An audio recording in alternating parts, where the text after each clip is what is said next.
Praised are you, Adonai, our God, King of the universe, who gives the Torah of truth and the good news of salvation to his people Israel and to all the peoples through his son Yeshua the Messiah, our Lord. Amen. Baruch atah Adonai Elohimu melech haolam asher noten haTorah. Amen. Yo, well done. Someone went straight into Hebrew. That's awesome, Gary. Oh, well. All right, Acts 22. We are nearly done with Acts. Can you handle it? Tonight we're going to try and go through Acts 22 and 23. I think we're going to manage because there's not that much going on. Did anyone read Acts 22? I did. All right. Okay, what happened in Acts 21?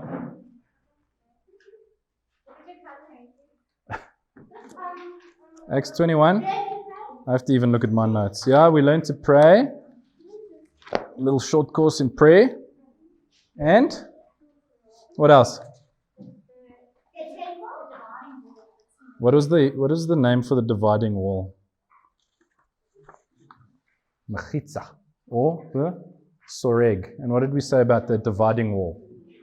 The dividing wall has fallen.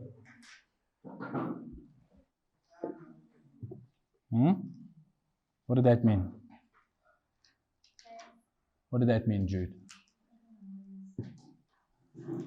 Yo. Any takers? Something about Ephesians?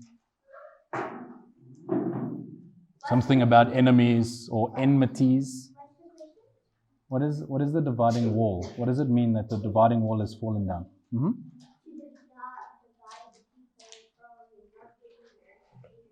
Remember we spoke about the temple, Herod's temple, and it had the dividing wall for the Jews and the Gentiles. It was 3 cubits high. Yeah, I even did a drawing. And the Gentiles were not allowed past that point. So why was it there? What was the point of the dividing wall? Why were they not allowed to go past?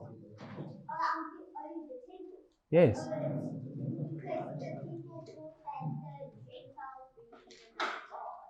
Yes, why? This is why they were upset with Paul, right? Why were they upset with Paul? They assumed that Paul had taken Gentiles past that dividing wall. If you look at the temple layout, this is the Holy of Holies. This is the temple, altar, laver. You had the women's court here where Yeshua was standing on the steps where the lady came in with a mite and threw the mite in the little box. Yeshua was standing here. They believe this area over here was for the Gentiles only. Well, the Jews could go there, but the Gentiles could only go that far. They couldn't go any further. They couldn't draw nearer to God. That was the problem. They believed that Paul took Gentiles past here. They assumed that they were Gentiles, but they weren't. They were Jewish people. And then we got speaking about this dividing wall. And that's what Paul says in Ephesians, that dividing wall will not stand. The soreg will fall down. It won't be there anymore. The enmity between the Jews and the Gentiles will not be there anymore. That was what he was saying. Okay? You got that picture? Soreg, mechitza, dividing wall. All of those words, same thing. That took up quite a bit of time last week, Thursday. And how did we end off? We spoke about an Egyptian. The guy thought that Paul was an Egyptian, which was quite funny, because Paul doesn't really look like an Egyptian, I'm sure.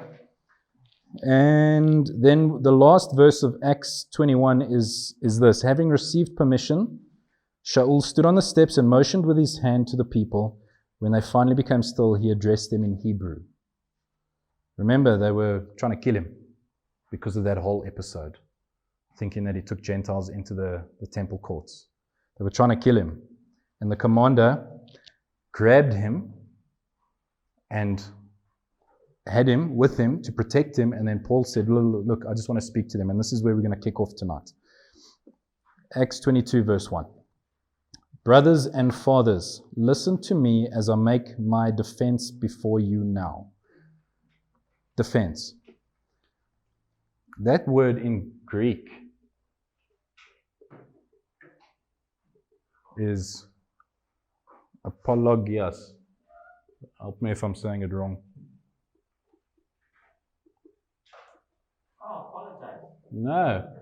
Apologetics is where we get apologetics. Apologetics is not when you apologize for something. It does not mean to apologize for what you're doing. It means that you are able to articulate your belief well. It could also, if you think about it, if you're able to articulate your belief and your understanding of your belief and how you came to that belief, it can also be your testimony. So Paul, what we're going to see here is Paul's actually going to stand up and give his testimony to the people in Hebrew. And it's important that he says it in Hebrew because he's trying to reach the people that are upset with him. They speak Hebrew. You know, the testimony is important because, like we've mentioned before in a few places, Revelations 12, it says they only triumphed over the enemy by the blood of the Lamb and by the word of their testimony. This is what we're going to get into tonight with the testimony. We're going to do it a little bit later. But have you ever heard the verse? I've heard it a few times, specifically from my pastor. 1 Peter 3 verse 15 says, always be prepared to give an answer to everyone who asks you to give the reason for the hope that you have. Has anyone ever told you that? Always be prepared to give an answer on your belief, your defense on your belief. I've had that before. Oh, yeah. But it says, it carries on, it says, but do this with gentleness and respect. So if you're going to go demand an answer from someone about their belief system, you do so with gentleness and respect. Now there's something really important here, besides all of this, that I want you to think about. Paul just got pretty much beaten by these guys, right? These Jewish people, because they thought he took Gentiles into the temple. And they were going a little bit haywire. They were trying to kill him. It actually says they were trying to kill him. And they were screaming, kill him. Now, he had just been beaten up, but yet he still wants to give his testimony. And that just sort of opened my eyes when I read that yesterday. He's not focusing on himself. You know, I don't know about you, but if I got beaten up, you know, the first thing I'm going to think about is, oh, I'm quite sad right now. I just want to go home. Paul, on the other hand, probably bleeding and really in pain, says to the commander, stop the bus. I need to talk to these people. And he stands up there and he gives his defense, his testimony. And it kind of makes me realize, you know, what are we doing? When we are down, when we are sad, when we are angry, when we are hurt, do we still build the kingdom? If someone says ugly things to you, do you still build the kingdom? Do you still stand there and give them love? Because what is the testimony about? It's to lead them to love. It's to lead them to the love of God. And we're going to get into this testimony tonight, because Paul's testimony here is fantastic. It really is. It's like 3 stages. And we need to model our testimonies after that. Because when I read this, I was like, that's a great formula. It really is. But what I want to point out, how many defenses do you think Paul had to go through in the book of Acts? And they really only start now. I mean, there's only, 6 more chapters to go? Bless you. Only 6 more chapters. How many defenses do you think he went through in those 6 chapters? Guess. 1, 2. 42. No. 42 is a good number, but no. 7. 7. I want to write it out for you, yeah. This is 7 defenses. The first, second, third, fourth, fifth, sixth, seventh. The first one is here in Acts 22, where he's defending himself against the crowd. Then you have Acts 23, which we're going to do tonight as well, where he's defending himself against the Sanhedrin. What's the Sanhedrin?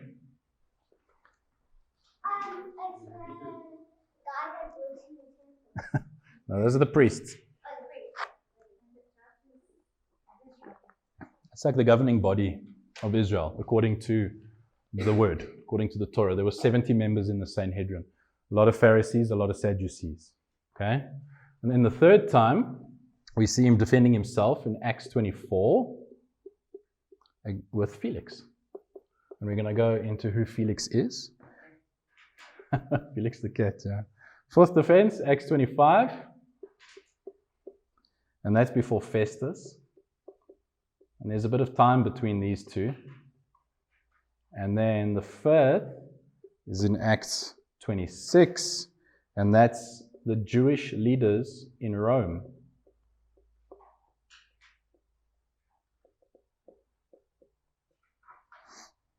Sorry, that's incorrect. That's the seventh one. Where's my marker? Sorry, this is before Agrippa and Bernice. We'll get to those people now. And then Acts 27 is the Jewish leaders in Rome. And then what do you think his last defense is? Because it's not in the book of Acts. What do you think his last defense is? Where does he eventually go?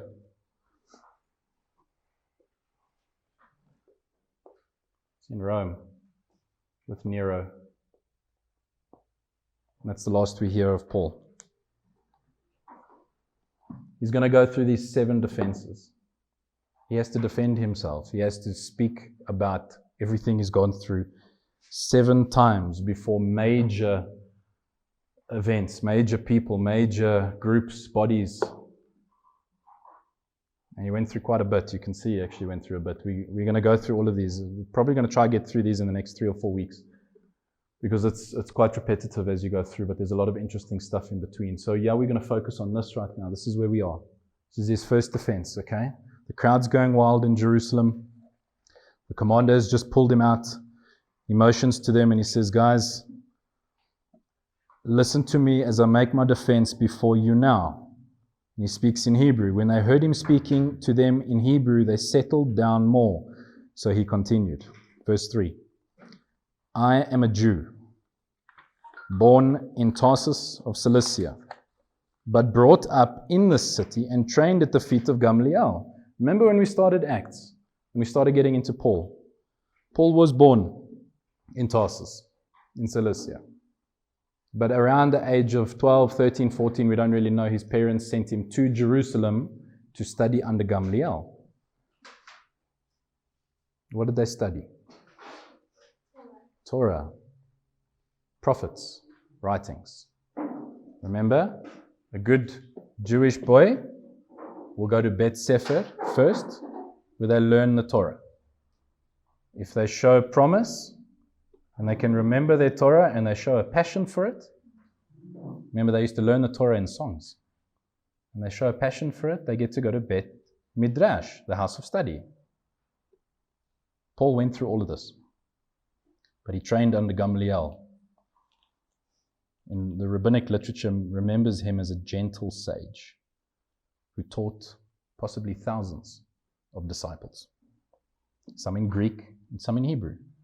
Because he knew some of the guys, some of his disciples would have to go speak Greek and understand Greek. Remember Paul at the Areopagus? Standing there, talking to them in cultures in a way that they understand, using their language, using their poets to reach them. This is what Gamli'el would have taught them.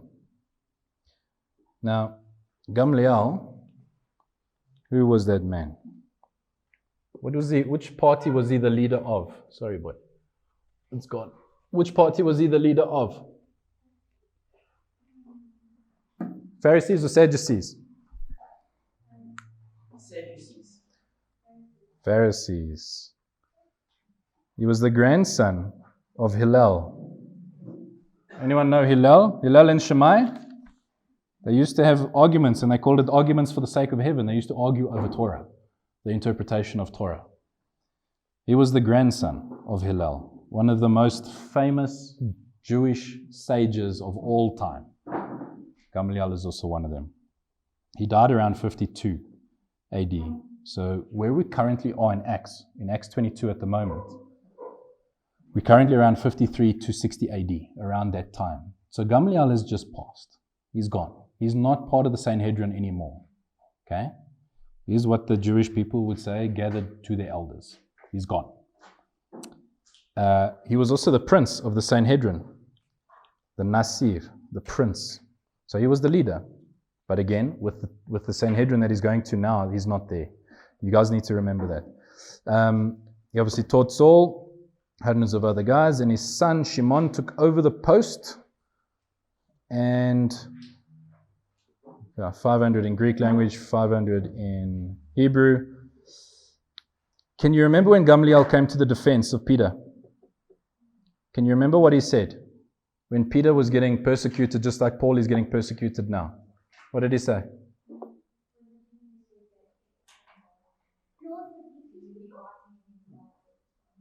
If it is from God, what will happen? You'll be fighting against God. If it's of man's origin, it will die out just like those other two messiahs that died out. That's what Gamli'el said. Now, this was the leader of the Sanhedrin, and the way, the early Christians, that's what they were called, the way, were making an impact in Jerusalem. And Gamli'el stands up when Peter's in their presence, and he says, guys, if this is from God, you're going to be fighting against God. If it's from man, it's going to fizzle out. It's never going to succeed. Let's see what happens. Which led a lot of people to believe that Gamli'el was a secret believer in Yeshua. Because there's this really cool verse in John 12:42. It says here, nevertheless, even among the rulers, many believed in him. But because of the Pharisees, they did not confess him, lest they should be put out of the synagogue. Still today, in Jewish circles, there's secret believers. I go to a shop in Jerusalem, buy little trinkets there, and it's quite nice. And there's a picture of one of these great sages that's still alive on his door.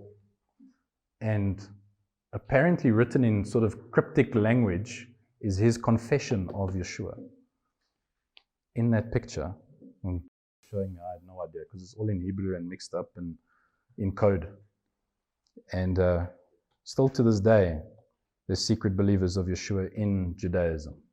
But they can't get out, because what happens when you get out?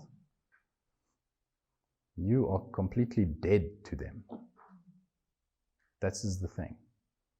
You'll see how upset these people get. And you know what? Love the people, hate the sin. I love their heart. Their heart, their zealousness for God is so strong that they want to protect that. But what they do is not right. That's the problem. So they believe, some people believe Gamli'el was a secret believer because of what he said. Exactly. Yeah, exactly. And this is why I think that Yeshua said to them, they're going to get persecuted to the ends of the earth, because it's like getting shunned.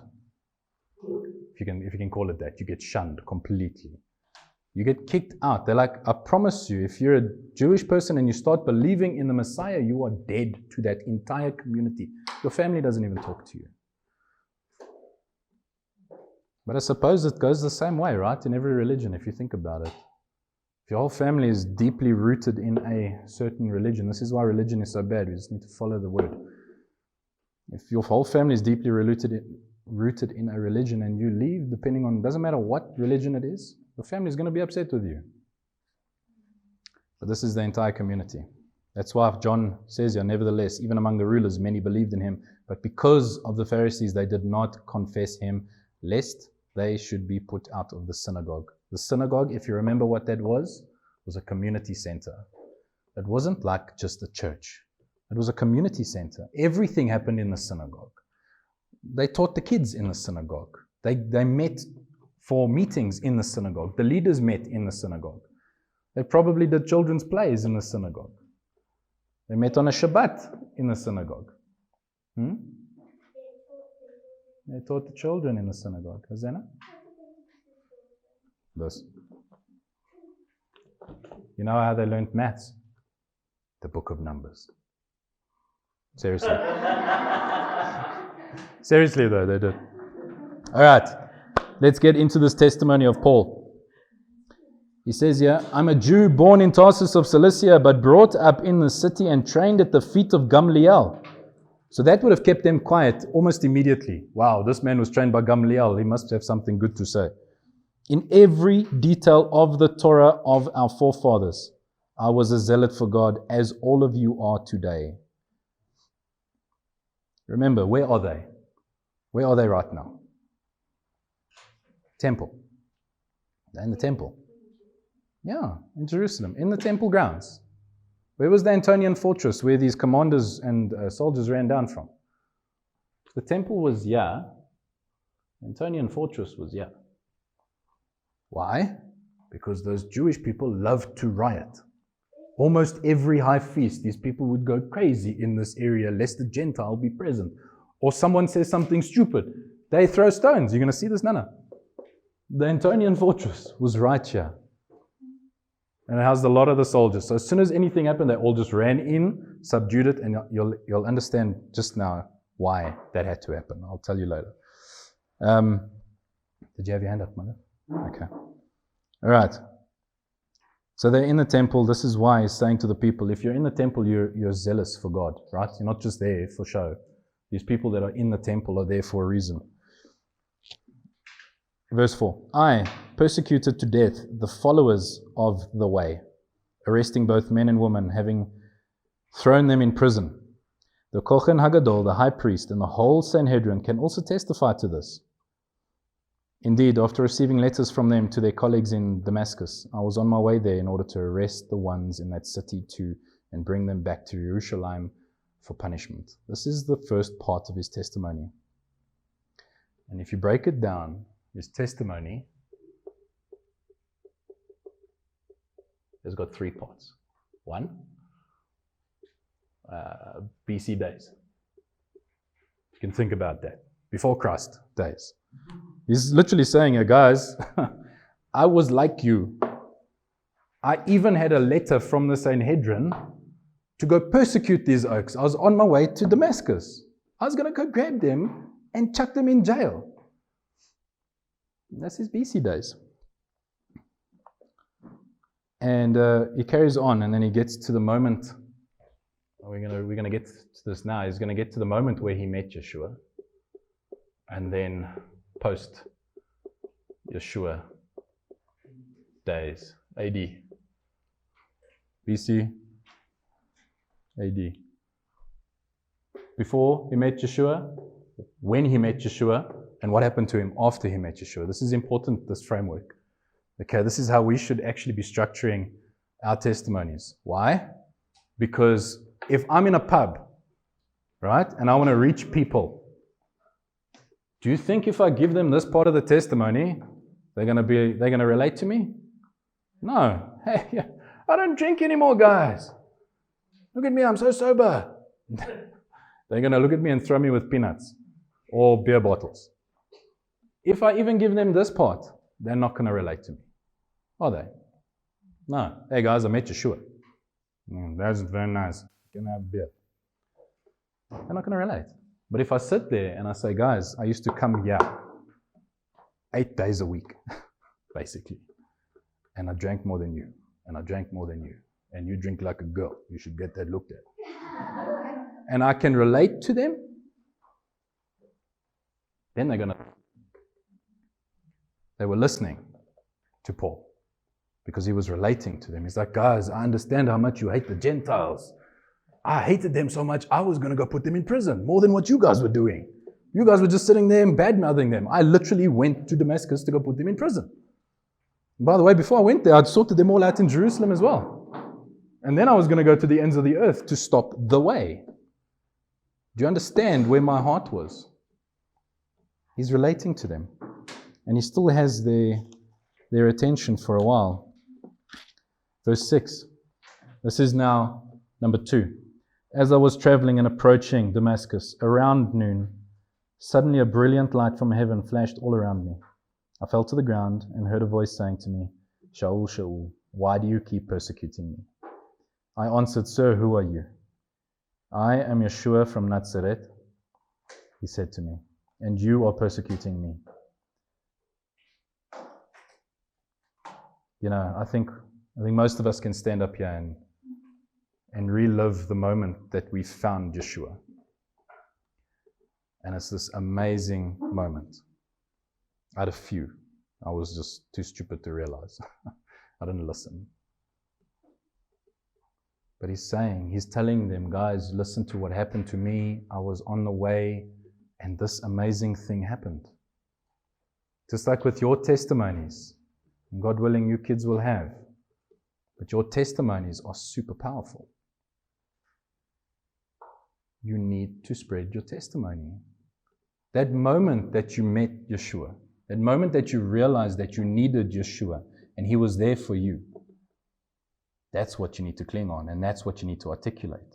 But you need to articulate it in such a way that you start off in a relational way, that they can understand you, where you were, how you met him, and what you are now.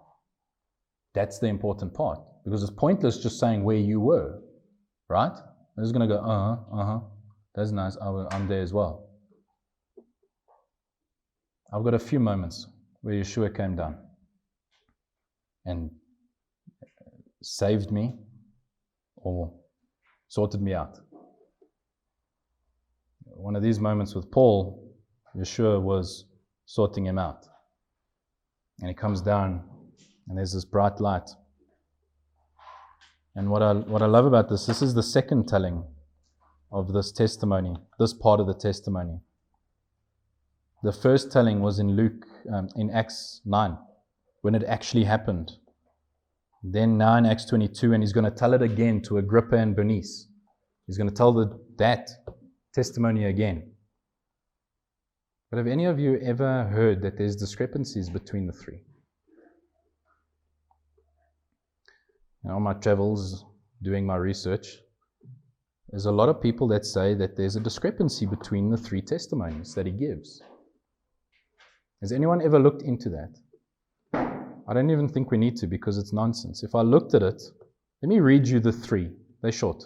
And you tell me if you think there's a discrepancy. Okay, let's read this one. It says here, from verse 5, it says, As the high priest and all the council can themselves testify, I even obtained letters from them to their associates in Damascus, and went there to bring these people as prisoners to Jerusalem to be punished. And this is where the details start. About noon, as I came near Damascus, suddenly a bright light from heaven flashed around me. I fell to the ground and heard a voice say to me, Saul, Saul, why do you persecute me? Who are you, Lord? I asked. I'm Jesus of Nazareth, whom you are persecuting. He replied, My companions saw the light, but they did not understand the voice. Okay? In Acts 9, it says, As he neared Damascus on his journey, suddenly a light from heaven flashed around him. He fell to the ground and heard a voice say to him, Saul, Saul, why do you persecute me? And he carries on into that normal discourse. And then it says, The men traveling with Saul stood there speechless. They heard the sound but did not see anyone. So in Acts 22, it says, My companions saw the light but did not understand the voice. In Acts 9, it says, The men traveling with Saul stood there speechless. They heard the sound but did not see anyone. And in Acts 26, it says, About noon, King Agrippa, as I was on the road, I saw a light from heaven, brighter than the sun, blazing around me and my companions. We all fell to the ground, and I heard a voice saying to me, Saul, Saul, why do you persecute me? They're all the same. I looked at this in depth because I was trying to understand why these guys are saying it. There's a discrepancy. There isn't a discrepancy here. If you are telling your testimony to three people that are all in different stages of their walk, is your testimony going to be the same? Factually, yes. It will be the same. The main points will be the same, but there will be a little bit more detail for this guy because he might need that. And then I'll ignore the other detail of this because they probably don't need that. Your testimony adapts to who you're talking to. I found that with me as well. There's no discrepancy. Yeah. Exactly. The truth remains. And they take from that testimony What they need. Exactly. What I love about, it's the one in Acts 26. He says, yeah, Saul, Saul, why do you persecute me? It's hard for you to kick against the goads. Then I asked, who are you, Lord? The goads. That's a weird thing.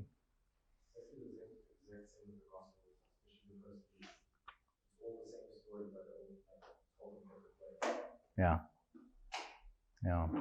But the goads, what is the goads?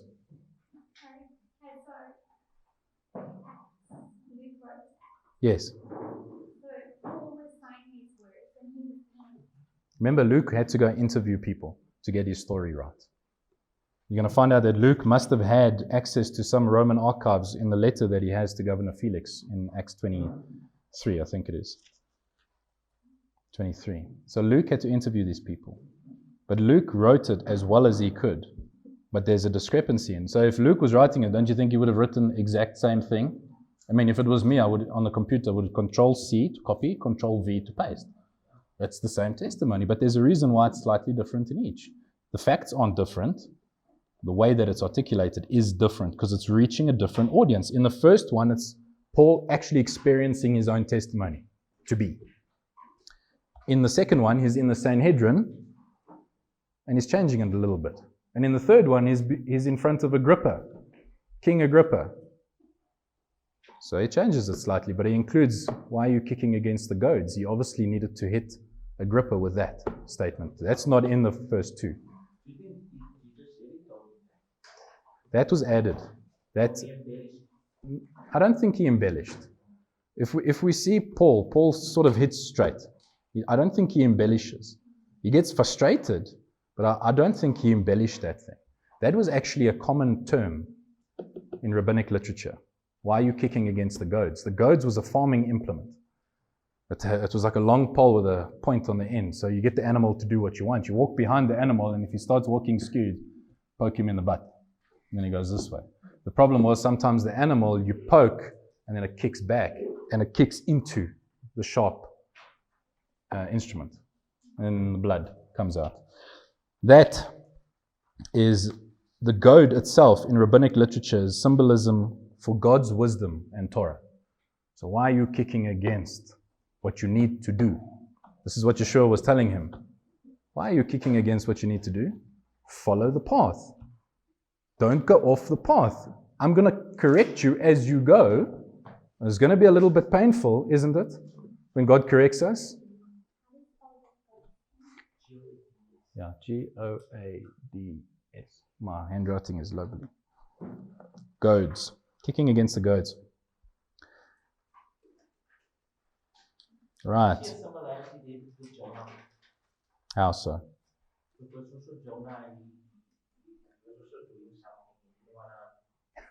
Yeah, that was painful for him, eh? Yeah. Jonah had a calling, and he ran away from his calling. That's, yes, kicking against the goads. But, if you think about that, we're all like that, actually, in a way. And I remember being pushed out of my comfort zone. And I didn't like that. And I'd be like, no. I'm just not going to, just give me more time, give me more time, give me more time. This is exactly what Yeshua was saying. Wake up, we got a path to follow. Think of Bilam and Balak, right, with the donkey. He kept going off. Beats the donkey to go right. That's the opposite. You can't force your strength to do what you want to do. God has to correct you. How does He correct you? How do you live your life? According to this. That's why it was rabbinic symbolism for God's wisdom. If you go against God's wisdom, the word, you're not going to go on the right path. That's what He's saying to Paul. Okay. Let's see, where was I? This started 11. No, 10. I said, what should I do, Lord? And the Lord said to me, get up and go into Damascus, and there you will be told about everything that has been laid out for you to do. I had been blinded by the brightness of the light, so my companions led me by the hand to Damascus. A man named Ananias, an observant follower of the law of the Torah, who was highly regarded by the entire Jewish community, came to me, stood by me, and said, Brother Shaul, see again. And at that very moment I recovered my sight and saw him. He said, the God of our fathers determined in advance that you should know His will, see the tzaddik, and hear His voice. What does yours say in verse 14? See the, Just one. or the righteous one. Because you will be a witness for him to everyone of what you have seen and heard. So now what are you waiting for? Get up, immerse yourself, and have your sins washed away as you call on His name. That's Sadiq. Someone else mentioned Sadiq in Acts. Can anyone remember? It was in Acts 7. Stephen used that. And I think it's quite fitting. Stephen used it as just before he got stoned. He's like, can't you guys see? The righteous one is coming, has come. The righteous one, the tzaddik, the righteous man. And Paul uses it again, yeah. Who was standing by while Stephen got stoned? Paul. He held the coats. The coats were put at his feet. And he says, yeah, and this is him telling the crowds now, he said, the God of our fathers determined in advance that you should know His will, see the tzaddik and hear His voice. Now, the tzaddik means a righteous one. And we read Isaiah 53 last week. I read the whole of Isaiah 53 to you last week. And in there was the righteous one. Listen to what it says here. I'm not going to read it again. I'm just going to read that portion. It says here, towards the end. After this ordeal, he will see satisfaction by his knowing pain and sacrifice. My righteous servant, my tzaddik, makes many righteous. It is for their sins that he suffers. This is what Paul is speaking about here, and this is exactly what Stephen was speaking about. He says, the righteous one. So how can we define righteousness according to the Bible? Yes, Jordan? You did some funny movement there. What was that? Tzitzit. Okay, yeah, that does symbolize righteousness, but yes? I can't hear.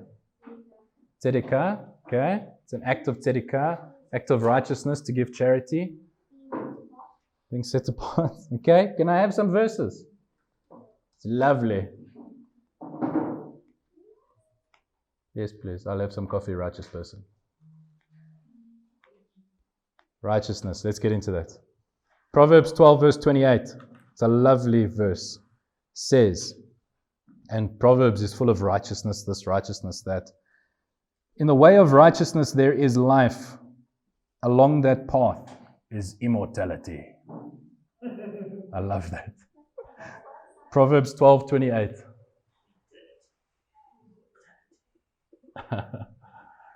It says here, in the way of righteousness there is life. Along that path is immortality. That is such a bold statement. Who wrote Proverbs? Solomon, the wisest man on the earth. There's another one. 1 John 1 verse 9. It says here, if we confess our sins, He is faithful and just to forgive us our sins and to cleanse us from all unrighteousness. So, sin equals unrighteousness. Wow. Unrighteousness. 1 John 3 verse 4. I made a note here. 1 John 3 verse 4. What does it say about sin there? Sin equals? We did it on Saturday, a few Saturdays ago. Sin is the violation of the law. Sin is lawlessness. Lawlessness. So, lawlessness is unrighteousness equals sin. Remember in Hebrew, what is sin? Sin is chet. Chet means to miss the mark. Yeah? Or a fence. A fence that you put up. A wall that you put up. Sin is literally to miss the mark. Torah literally means to hit the mark. That's what it means. So sin is lawlessness, is unrighteousness. So then the opposite of sin must be righteousness, right? So what is righteousness? It says here, 2 Timothy 2 verse 22 says, so flee youthful passions. Are you listening, youngsters? Not you yet. Are you listening, youngsters? Flee youthful passions and pursue righteousness, faith, love, and peace, along with those who call on the Lord from a pure heart. In Isaiah 61 verse 10 says, listen to this. I will greatly rejoice in the Lord. My soul shall exult in my God, for he has clothed me with the garments of Yeshua, with the garments of salvation. He has covered me with a robe of righteousness, as a bridegroom decks himself like a priest with a beautiful headdress, and as a bride adorns herself with her jewels. You know, it reminds me, that robe of righteousness reminds me of that acacia wood that was overlaid with gold. That's why gold is the symbol for righteousness. We are the symbol, we that acacia wood, gold covers that acacia wood. The robe of righteousness. God covers us with Yeshua, Jesus. Because Jesus equals the word equals righteousness. That's what it means. Listen to this. If it hasn't been cemented already. And if we are careful to obey all this law, all this word, before the Lord our God, as he has commanded us, that will be our righteousness. We have to live how God wants us to live. It's this part of our testimony. We can't live like this anymore, because then it's no longer a testimony. Then you're going to need a new testimony. If you were like that, you became like this, and you became like that again, please come see me after class. But you'll need a new testimony. You can't be here and live like that. We have to live according to God's word. And the only way you're going to know that is by reading it. And 1 Peter 2 verse 24, last one, yeah? Says, he himself bore our sins in his body on the tree, that we might die to sin and live to righteousness. Die to sin and live to righteousness. By his wounds you have been healed.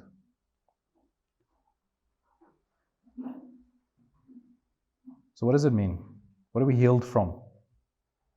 By his wounds you have been healed. It doesn't mean that you're sick and now you're better. There's a symbolic understanding to this, yeah? From death. What did sin bring in the garden? Adam and Eve. They sinned.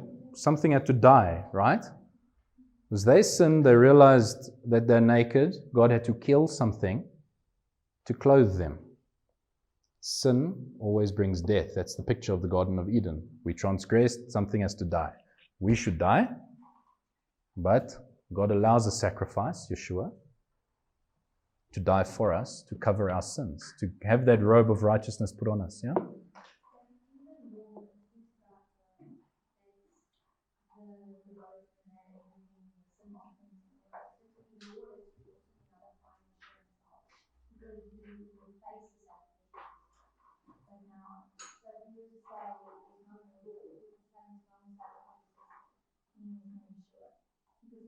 There is still a sacrificial system. He didn't replace the sacrificial system, he just became the sacrifice. So his blood, and God said it many times before, the blood of goats and lambs means nothing to me if your heart is not right. So his blood is still that eternal sacrifice that atones, that covers, so that we can draw near. Yeah?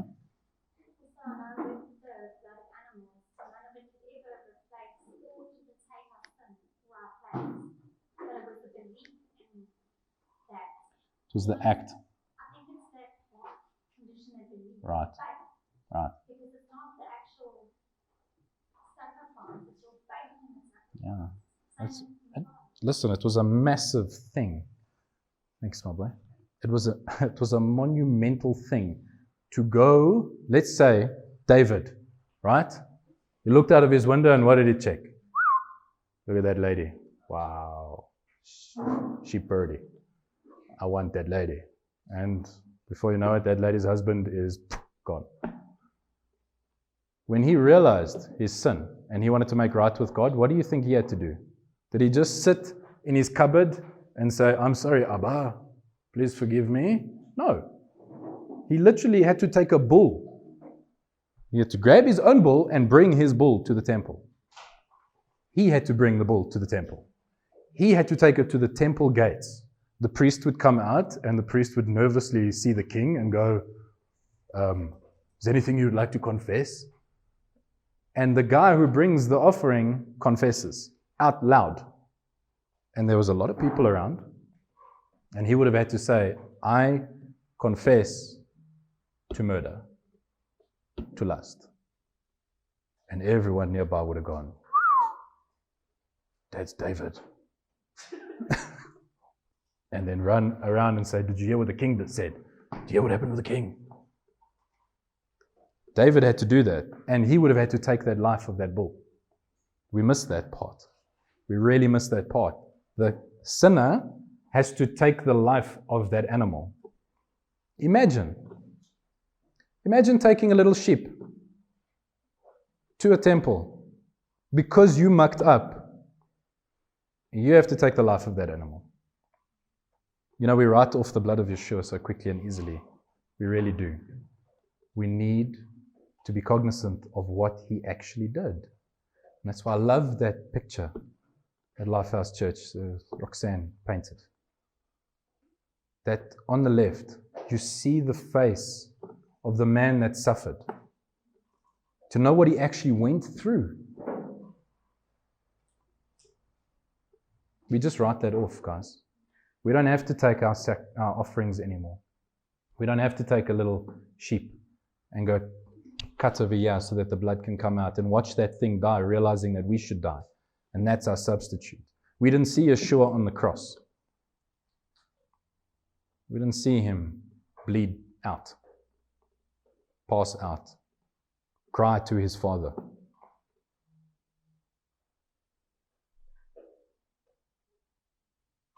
It says here, he himself bore our sins in his body on the tree, that we might die to sin and live to righteousness. By his wounds you have been healed. You have been healed from death. Death no longer has a hold on you. By Yeshua's blood you live eternally. Eternally righteous, not unrighteous. Okay, let's continue. Verse 15, because you will be a witness to him, for him, to everyone of what you have seen and heard. So now, what are you waiting for? Get up, immerse yourself, and have your sins washed away as you call on his name. 17. After I'd returned to Jerusalem, it happened that as I was praying in the temple, I went into a trance. Why does he say that? Why is he even in the temple in this testimony? He's actually layering his testimony. He's like, hey, I had an experience with Yeshua this one time, and then again, I had another experience with Yeshua, and guess where I was? I was in the temple. He's saying that, number one, to show he still goes to temple. There's an importance there. That's why he was there at the temple.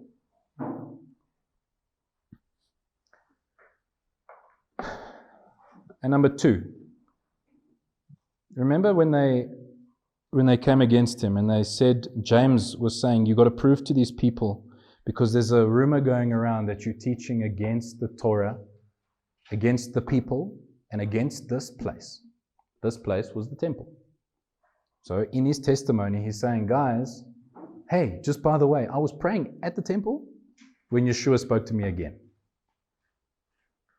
And I saw Yeshua. Hurry, he said to me.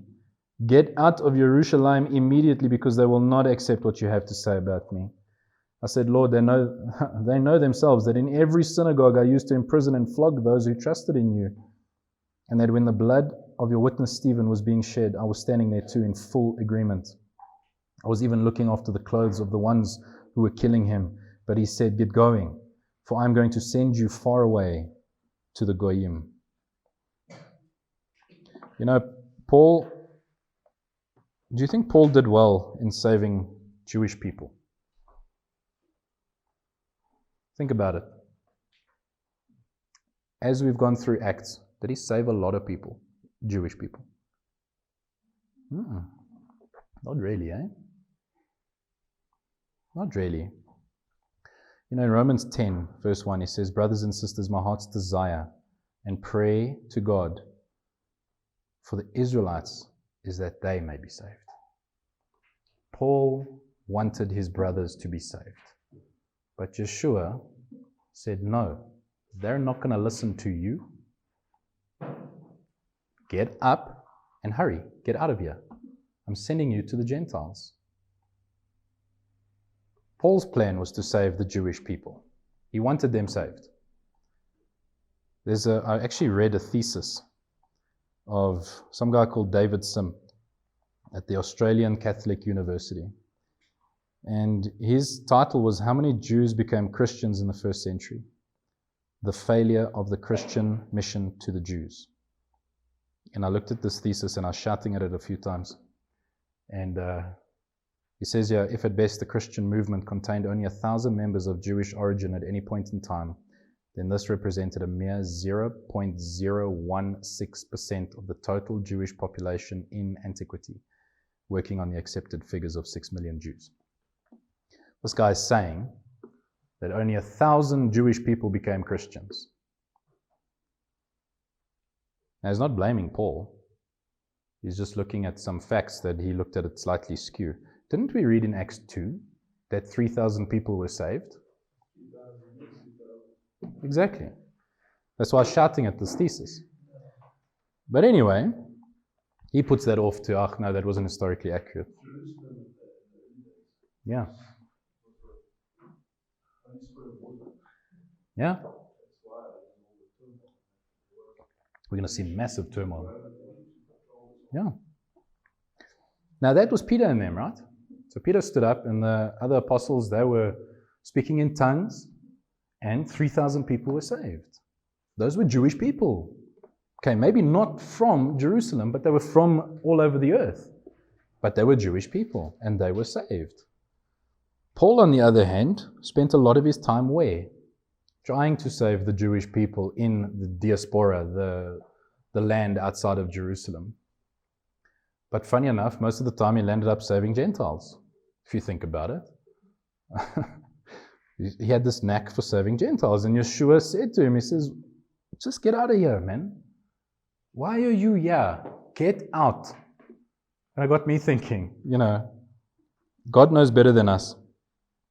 And just because we don't understand why some things aren't working, doesn't mean God's not in control. And I've told you before, I spent a year with, I don't know, I think there were 4 of us, building a piece of software. Cost a lot of money. And I was adamant, this thing's going to work. Have you seen what this thing does? I launched a plugin that had that much functionality to it. It looked horrible. By man's standards, that thing should have failed, crashed into the ground and exploded and then continued burning a hole into the ground. That's how bad it was. But God made that thing like this. It blew up overnight, literally. Because he told me to release it and finish it. And I was like, this thing. Yes. Then I spent a year building something with this much functionality. It was called Solar Newsletters. If any of you have used MailChimp, I made them look silly with that. And it was highly customized. And it was awesome. It really was. And I released it. And nothing happened. And it crashed into the ground and exploded and continued burning, and it's still burning a hole into the earth. Why? Because God never told me to do that. I wanted to do that. We spent a year building that thing. It's still out there. No one's buying it. This, I do nothing, and lots of people buy it. I don't understand. I do understand. That's my testimony. But what I want to tell you is that when you do stuff in your own strength, and God hasn't told you to do that, and it's of importance, and it takes a lot of time out of your life and a lot of your resources, and you haven't got the stamp of approval from upstairs, from head office, if it works, then you've got to ask yourself, why did it work? Because if it wasn't from there, where's it from? But most of the time, it's going to crash and burn and make you like that. Very, very sad face. I was very, very sad face after that. You know, I didn't learn my lesson then. I built another 10 of those. And they're all sad faces. And this one's still going. Thank you, Abba. So Yeshua is telling Paul, what are you doing here? Sad face. Go to the ends of the earth and you'll have a happy face. And Paul listened. That's what we need to learn here, is that we need to listen to God. When He says move, move. Right. Where was I? 21. No. Yeah, 21. But He said, get going, for I'm going to send you far away to the Goyim, to the Gentiles, to the people of the world. They had been listening to Him to this point, but now they shouted at the top of their lungs, rid the earth of such a man, he's not fit to live. They were screaming, waving their clothes and throwing dust in the air. Why dust? Why are they throwing dust? These people are really angry. Why are they throwing dust? That would be ash. I think they were so upset they were just grabbing whatever they could and just throwing. Because what do they normally do? Stones. There weren't any stones there apparently. But that's how upset that they were. How upset they were.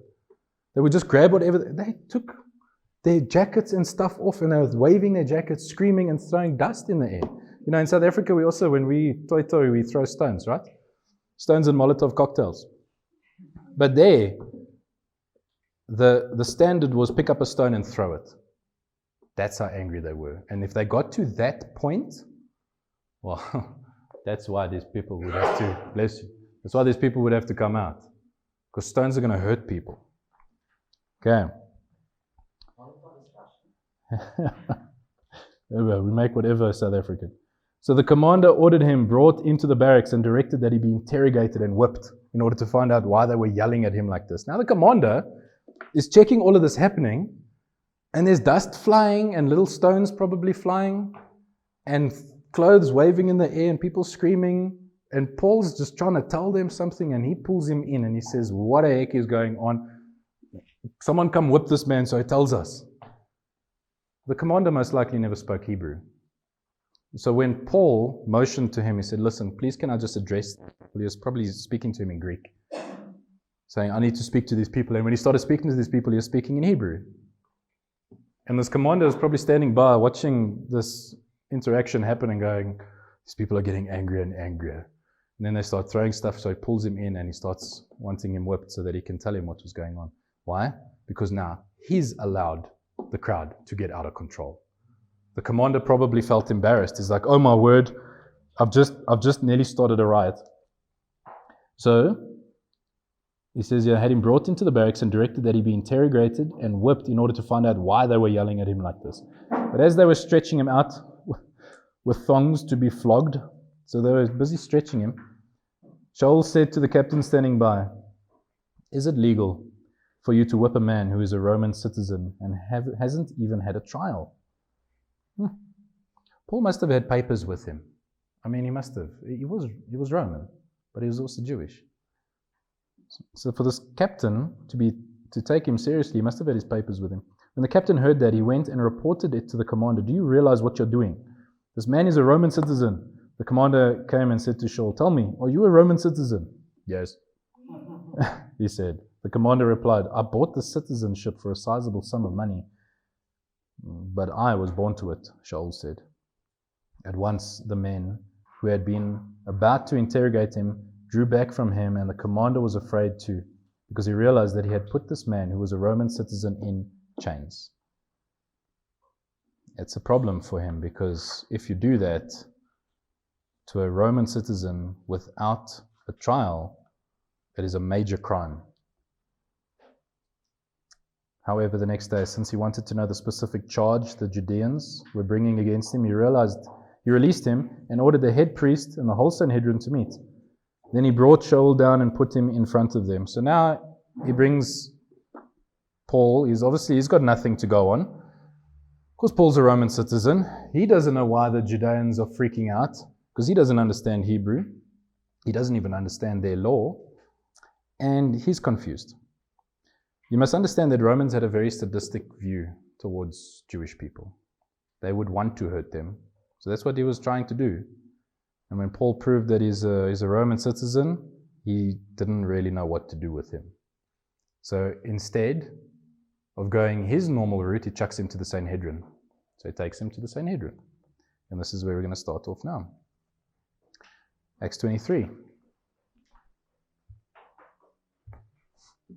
Let's get through as much as we can.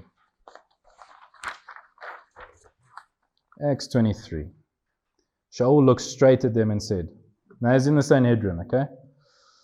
Shaul looked straight at them and said, brothers, I've been discharging my obligations to God with a perfectly clear conscience right up until today. But the Kohen Hagadol, the high priest, Ananias, ordered those standing near him to strike him on the mouth. The high priest is ordering the guys around Paul to hit him in the face, in the mouth. Then Shaul said to him, God will strike you, you whitewashed wall. Will you sit there judging me according to the Torah, yet in violation of the Torah you order me to be struck? There's a lot going on in this couple of verses here.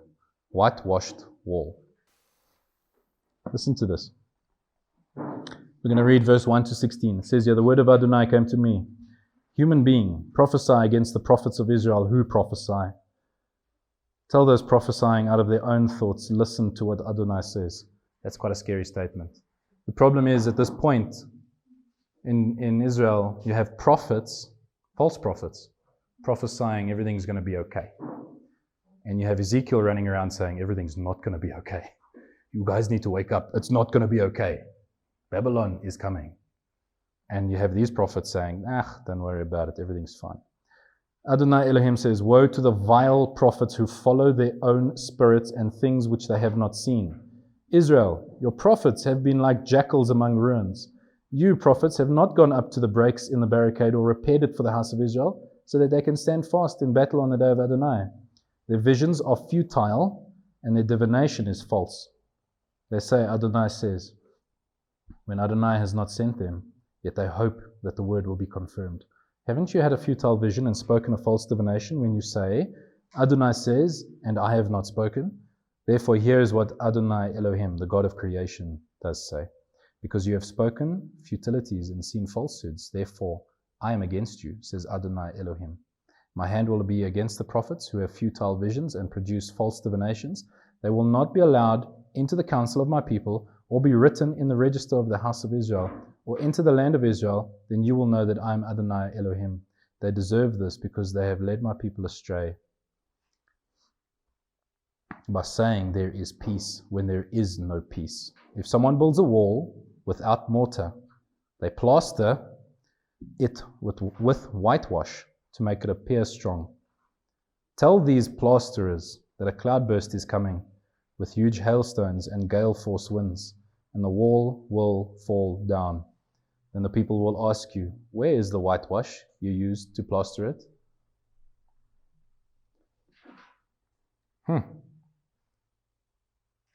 And this is what Paul is saying to the high priest. You whitewashed wall, God will strike you. He's saying to him, can you not see the foundations that you have are completely weak? You know, we've been building a wall at our house, and I know a little bit about wall building now. I even wanted to lay some bricks, but they wouldn't let me because then their warranty would be void. But anyway, I really wanted to lay some bricks. But what they do, right, is they dig a trench in the ground and they fill it with concrete and reinforcing. Why? Because they don't want the wall to fall over. And then over here, they build the wall. Depending on how high you want it, it's 1 brick or 2 brick in width. If this foundation is not there, and he said to me, he said, you know, there's a house by the Bokkie Park here that they've had to rebuild their wall 3 times because of the clay. And they're obviously not doing a good enough job of this, or they didn't build a big enough foundation for it because it keeps falling over. But he's saying, build a wall without mortar. Then they plaster it. So they got the wall right. They got the wall up. The wall is up and it's just standing there. Yay! But the wall is full of cracks. And you can visibly see the cracks, and it's probably leaning to one side. And he's saying, all you guys did was whitewash the thing. You pretty much painted over it. And now it looks nice because it's whitewashed. But inside, it's not that nice, eh? Because the mortar is not right, the foundation is not right, and when a wind comes, that thing's over. It's gone. And this brings me to my point that we need to ensure that we have a strong foundation. What is our foundation? It's the Word, right? The Word in our faith is our foundation. Right. It's Yeshua. But this, what we build, is completely up to us. We can build hastily. We can do it quickly. I'm not going to mention anything of this place, but we can build it quickly and we can make mistakes. And if you don't have the right foundation, then it's just going to fall over. Which leads me to another thing. Imagine if you're producing fruit in your life, kids, and you have an apple, and the apple gets all moldy and black and purple and got funny fluffy stuff growing on it. Is that nice? No. What if I just painted that red? Hello? What if I just painted that red and gave it to you? Would it look nice? It will look nice. It will be red and shiny. I'll use high gloss paint. It will look yummy. But if you bite into it, you're probably going to die. Because you don't eat paint. See? It's bad for you. This is the point though. We can't address the symptoms. That's what he was saying. You just address the symptoms of the cracked wall.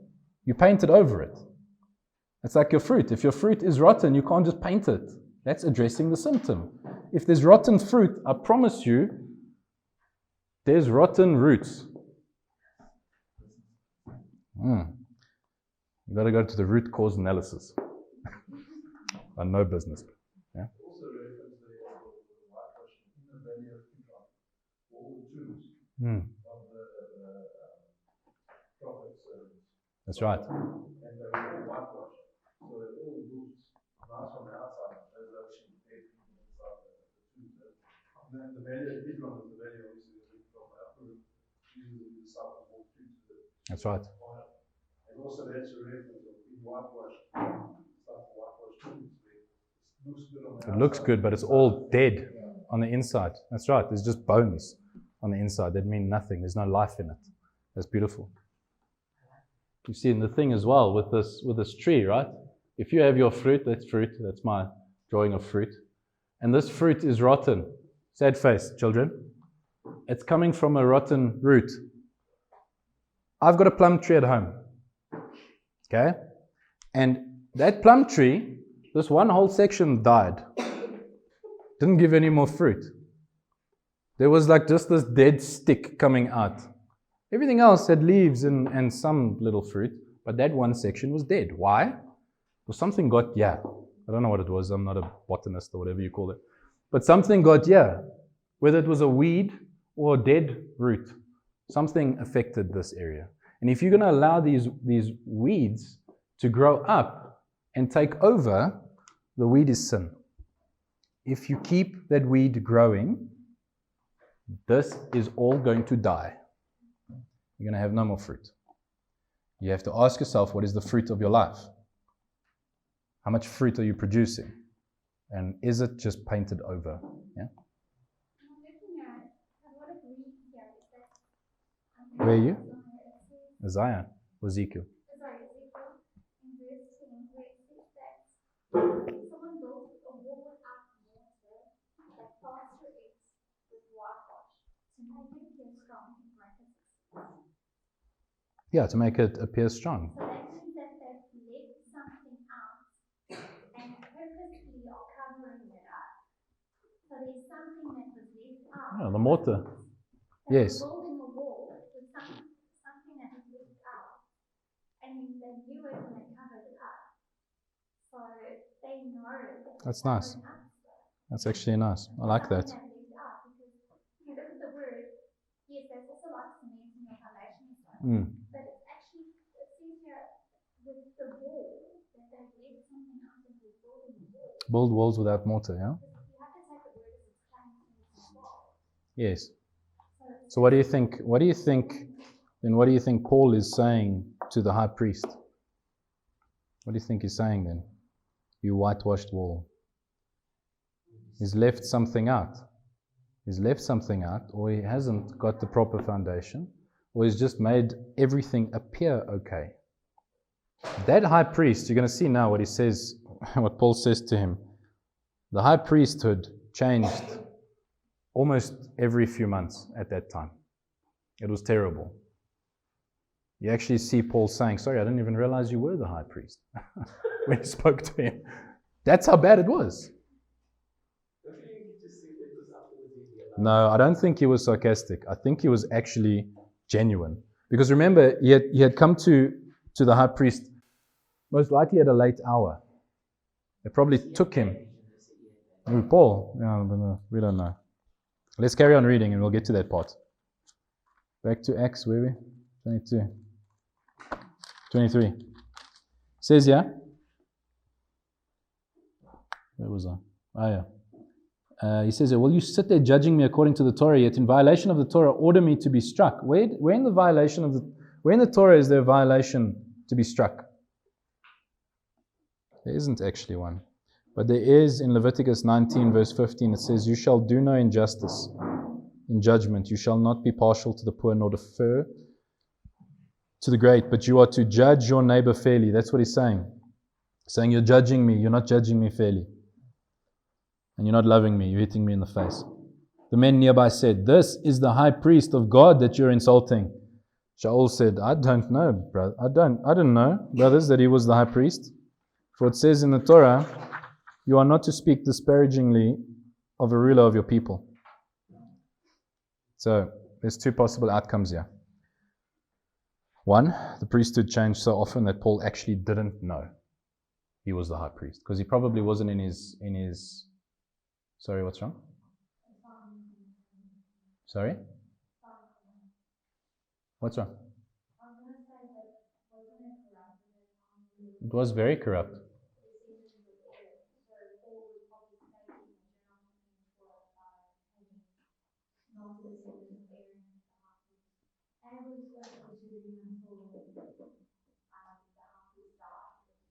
Yeah, that's right. They put the Roman Sadducees as high priests. They had a few. Yeah. There was a massive problem at that time. Massive problem. That's why there were all these zealots running around that we're going to see just now as well. But there's that possibility, and number two, Paul could have just been sarcastically saying, oh, I didn't know you were the high priest. But he does say, he says, brothers, I didn't know that he was the high priest, for it says in the Torah, you are not to speak disparagingly of a ruler of your people. I still think Paul, like Yeshua, would have taken the high ground. I'd like to believe that. Now, if Yeshua got struck, he didn't say anything. In fact, he tells us to turn the other cheek. Paul gets struck here and he calls him a whitewashed wall. I'm like, Paul, sure. But I don't think he was being sarcastic, because he always tried to keep the Torah. And we see that in Exodus 22 verse 27, it actually says, do not blaspheme God or curse the ruler of your people. Ananias was the ruler of the people at that time. Our president is the ruler of our people. We are not to talk bad about him. Yeah? So was he, when he was saying that, because he was using Messiah, Ezekiel. was he actually He was trying to tell him something. Was he teaching him, or what was he actually doing with him? Yeah, he was teaching him. He was trying to say to him, God's going to strike you down because you are a whitewashed wall. You're going to fall down. It wasn't a judging thing. It wasn't a judging thing. It was like, listen to what I'm saying. You are missing the entire point. This is exactly why Yeshua told them they're all shiny on the outside, but filthy on the inside. Paul was saying the same thing. You're all nice and shiny on the outside of your wall, but on the inside you didn't even use mortar to put the bricks on. It's just going to fall over. So he was actually. He was teaching him, but I think he was angry at the same time. These people, he wanted to reach them, so he went to the roots of the problem, and people don't want correction or it off. Yeah. So they obviously realized. Yeah, this Ananias, we actually see there's tradition has it that he was part of the plot of those 40 assassins. He was most likely part of that plot where they wanted to kill Paul. That's how upset he was. Ananias, like Vanessa says, wasn't actually meant to be high priest. Okay, I can't remember if Caiaphas was his son or if Ananias was Caiaphas' son. I can't remember, but both of them were terrible. Both of them were absolutely terrible as high priests. The Talmud, I looked into this, has nothing nice to say about Ananias. Listen to what they say. They said, what I love about the Talmud is they speak about someone, but they change the name slightly. So that everyone who reads knows who they're speaking about, but if the person reads it, they probably wouldn't know it's about them. It's lovely. They said about Ananias that he and his household would eat 300 calves and drink 300 jugs of wine and eat 40 sales of doves for dessert. They said throughout all the days of Ananias, there was no leftover sacrificial meat in the temple, as he would make certain that someone ate it. They said that he was very large. This is them. This is in their Talmud. They wrote horrible things about Ananias. So he must not have been such a nice guy. The Jewish people are very straight, you know. They don't even say please or thank you. Give me wine. Okay. They shoot straight. They've been hurt a lot in the past. There's no time for niceties. So anyway, Paul's trying to teach him. So again, the lesson is do not speak badly about the rulers that God has appointed, okay? But knowing that one part of the Sanhedrin consisted of Sadducees and the other of Perushim, Sadducees and Pharisees, Shaul shouted, brothers, I myself am a Parush, a Pharisee, and the son of Pharisees, and it is concerning the hope of the resurrection of the dead that I am being tried. Yeah. Paul throws spanners wherever he goes. That one little sentence where he says, and it is concerning the hope of the resurrection of the dead. He knew the minute he said that there would be fighting. He knew it. Why? Because the Pharisees believe in resurrection. Half of them are in the room. And the Sadducees, they like, there's no resurrection, guys. What are you guys talking about? They never saw eye to eye on anything. So Paul knew if he could just like throw a bone, they would go for it. And they did. They really did. Just want to see where I am. Oh, it's 8:12. I think we're going to leave it there. I'm gonna outline next week the Pharisees and the Sadducees in a bit more detail, what their meanings are. And we're going to have a look at this plot to kill Paul, why there were so many men, and we're going to take a look at Felix. And then we're probably going to get through as much of Acts 24 as we can with Festus, where he's standing in front of Festus as well. But yeah, guys, if there's one thing I want you guys to take home tonight, it's this concept.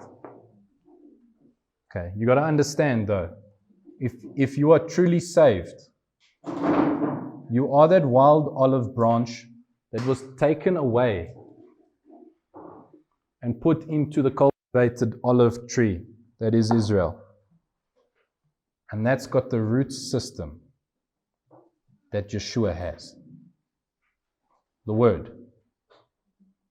So you got to ask yourself, you got to ask yourself, what fruit are you producing? Please check. If you're stuck in BC days And you know what? We all sin. I'm telling you now, we all fall short of God. We can't be perfect. But if you're still doing the same sin over and over and over and over and over, then perhaps prayer and fasting is in order.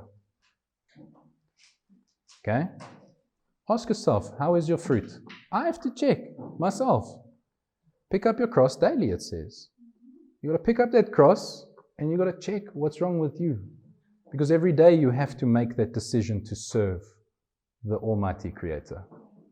Every day. And thank you, Yeshua, for grabbing us and putting us into a better tree. But you got to understand that that root system is supporting you. Your roots shouldn't be there anymore. The weeds shouldn't be there anymore. And you need to slowly take those weeds off one by one and get to the root cause analysis and pull out the root that's bad. Yes?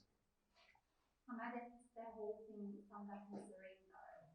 And it's sort of part of this after our salvation is a process of us that's just slowly surrendering parts of our lives. Some stuff that's not immediately sorted. But there's other stuff that I know I choose to, but be part of the process. Yeah. And it's not, I feel it's not us putting it outward. You got to allow God to pull it out. And it hurts. It hurts sometimes because you got to admit it first. Just like David had to go take that bull to the temple, you have to go and you have to admit that sin to God and you have to say, Abba, please no more. This is not me. I don't want to be this. I want to be like you. Take it out. That's where we need to get. Because at the end of the day, when God looks into that crucible that He's been burning and melting that gold in, it's a hot crucible. When He looks in there, what is He going to look? Is he going to just see slag and not see a reflection of Himself? Or is it going to be so clean and so pure that when He looks down, He sees Himself? That's the question you got to ask.